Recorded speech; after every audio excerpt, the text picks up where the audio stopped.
అన్నమయ్య జిల్లా చౌడేపల్లి మండలం గుండెపోటుతో యువకుడు మృతి.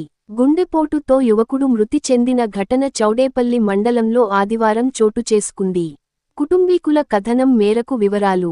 మండలంలోని పరికిదోన పంచాయతీ ఎగువమల్లెల వారి పల్లికి చెందిన శ్రీనివాసులు కుమారుడు వెంకటేష్ 32 నెలల ముందు స్థానిక అపోలో మెడికల్స్లో పనిచేస్తూ ఇటీవల పనికి నిలిచిపోయాడు.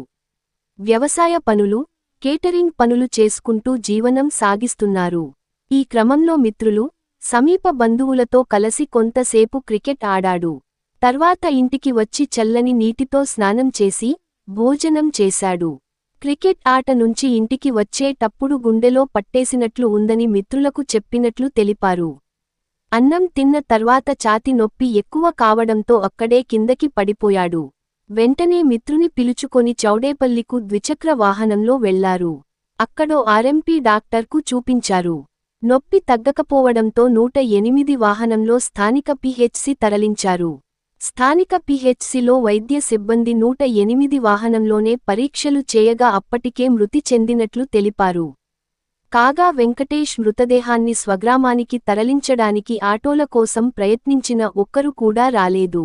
వెంకటేష్ స్వగ్రామంలోనే పలువురు ఆటోలు ఉన్న అతని ఎగువమల్లెలవారి పల్లెకు చేర్చడానికి ఒక్క వాహనం కూడా రాలేని పరిస్థితి నెలకొంది.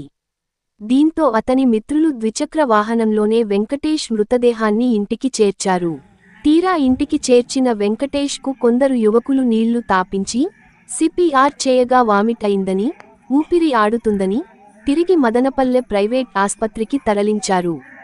అక్కడ పల్స్ లేవని నిర్ధారించడంతో వెంకటేష్ మృతదేహాన్ని తిరిగి ఎగువమల్లెలవారి పల్లెకు చేర్చారు. మృతుడికి ఇంకా పిల్లలు లేరు, గర్భవతి అయిన భార్య ఉంది. దీంతో గ్రామంలో విషాదఛాయలు అమలుకున్నాయి. బంధువులు, మిత్రులు ఆటోలు ఉన్నా వెంకటేష్ మృతదేహాన్ని స్వగ్రామంకు చేర్చేందుకు ఒక్కరు కూడా ముందుకు రాకపోవడం, ద్విచక్ర వాహనంలో మృతదేహాన్ని తీసుకుపోవడం చాలా బాధాకరం. పంచాయతీ చౌడేపల్లి మండలం. మాకు వచ్చి మా వెంకటేష్ అనే బామ్మర్ది నిన్న తెల్లవారితో మార్నింగ్ క్రికెట్ ఆడినాడు. 11 గంటలకు ఇంటికి వచ్చినాడు.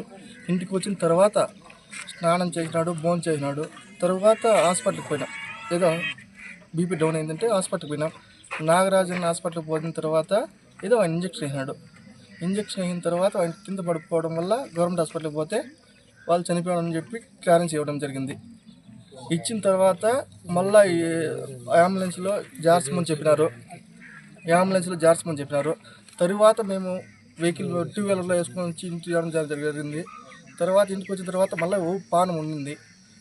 తర్వాత చౌడేపల్లికి పోయి మళ్ళీ మదనపల్లి రెడ్డి భాష హాస్పిటల్కి పోయి ఆడికి పోతే అప్పుడు ప్రాణం పోయింది. గవర్నమెంట్ హాస్పిటల్లో పట్టించుకోవడం లేదు. మెయిన్ ప్రాబ్లం దీనికి ప్రభుత్వం ఏదైనా ఆదుకొని, వాళ్ళ అమ్మ చనిపోయింది, వాళ్ళ నాయన చనిపోయినాడు, ప్లస్ ఏమంటే వాళ్ళ అక్క చనిపోయింది. చాలా ఇబ్బందులు పడుతున్నాడు. 29 ఇయర్స్. తర్వాత వారి భార్యకి ఎవరు ఆదుకునే వాళ్ళు ఎవరు లేరు. ఆ పాప ఒకటే ఉంది. దయచేసి ప్రభుత్వం ఏదైనా ఆదుకొని ఆ పాపకి ఏదైనా సాయం చేయాలని కోరుకుంటాను. అతను గతంలో ఏం పని చేసేవాడు సార్? అపోలోలో పని చేస్తున్నాడు. రీసెంట్గా రిజైన్ చేసినాడు. కూలి పని చేసుకుంటున్నాడు. పెళ్ళి ఎన్ని ఏళ్ళు సార్? 3 సంవత్సరాలు అయింది. రీసెంట్గా వాళ్ళ బిడ్డ కూడా ఒక పాప చనిపోయింది, ఆడబిడ్డ. తర్వాత ఇప్పుడు ఆ పాప ప్రెగ్నెంట్.